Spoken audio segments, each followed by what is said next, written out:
L'intérêt pour le dessin, c'est là depuis l'enfance, depuis que je suis au primaire. Donc, il y avait des concours de dessin quand on était petit. Puis, bon, je remportais les concours.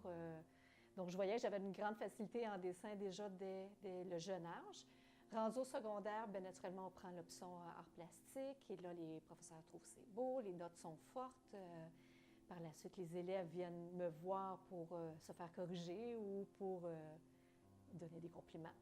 Et ça, c'est très valorisant. Donc, vers la fin du secondaire, c'est toujours le choix de carrière. Donc, et c'est ça que le domaine des arts m'a toujours intéressé, que ce soit le cinéma, que ce soit la lecture, le théâtre ou le domaine des arts visuels. C'était des choses qui m'intéressaient beaucoup. Et j'ai décidé d'aller en technique de muséologie. Donc ça, c'était pour faire des décors d'exposition. Et le cours se donnait à Laval, à Montmorency. Alors j'ai fait 3 semaines. Je n'ai pas fait plus parce que c'était un petit peu trop technique. Et le côté artistique me manquait. Alors c'est par la suite que j'ai dit, on bifurque, puis on s'en va faire son cours en art visuel. Puis par la suite, à la fin du cégep, qu'est-ce qu'on réalise? Je ne savais comme pas encore. Je me disais, bon, est-ce que je m'en vais dans un autre domaine ou je reste dans le domaine des arts? Et puis finalement, je suis allée en art visuel à l'UQAM, à l'université. Donc, ça fait 16 ans, depuis l'an 2000, en 2000 que j'ai commencé. Les cours de dessin, ça s'adresse à tout le monde. Donc, moi, je commence à donner des cours aux enfants qui ont 5 ans. J'ai un groupe d'enfants 5-8 ans. Ensuite, un autre groupe de 9-12 ans.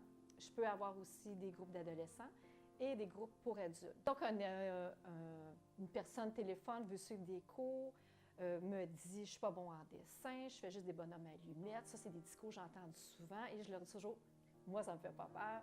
Tu vas savoir dessiner, vous allez savoir dessiner après vos discours ou après quelques sessions ». Et on y arrive très bien par la technique que j'enseigne. Donc, j'enseigne vraiment la base du dessin avec la technique de l'esquisse. Donc, une fois qu'on maîtrise un peu l'esquisse, il y a des exercices d'ombre et lumière. Donc, on apprend à faire des dégradés, des aplombs, on travaille l'échelle des valeurs, on fait une sphère en noir et blanc, on fait un petit dessin avec toutes les notions qu'on aura appris. Et disons qu'une session, ça dure 10 cours, rendu au 8e cours, on commence notre projet. Pourquoi j'utilise vraiment le crayon de couleur à la toute fin, c'est que c'est un petit peu complexe. Il y a des mélanges à faire, il y a des superpositions de couleurs. Faut savoir comment s'y prendre aussi.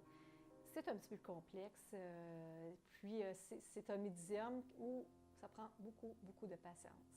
Donc, on peut faire une petite forme, puis ça peut prendre une grosseur à faire. C'est pas plus.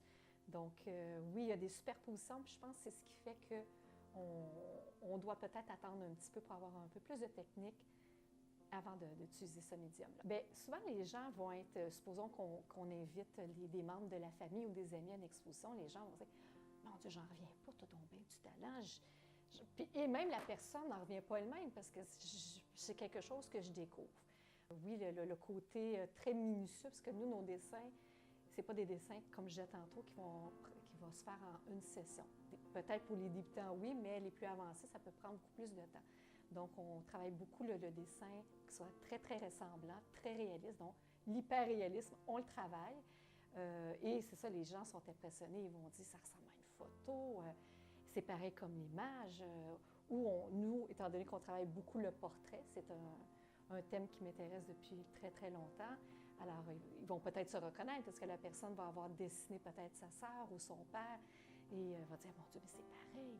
Moi, ce qui me rend le plus heureuse lorsque j'enseigne, c'est de savoir que l'élève est heureux de venir au cours.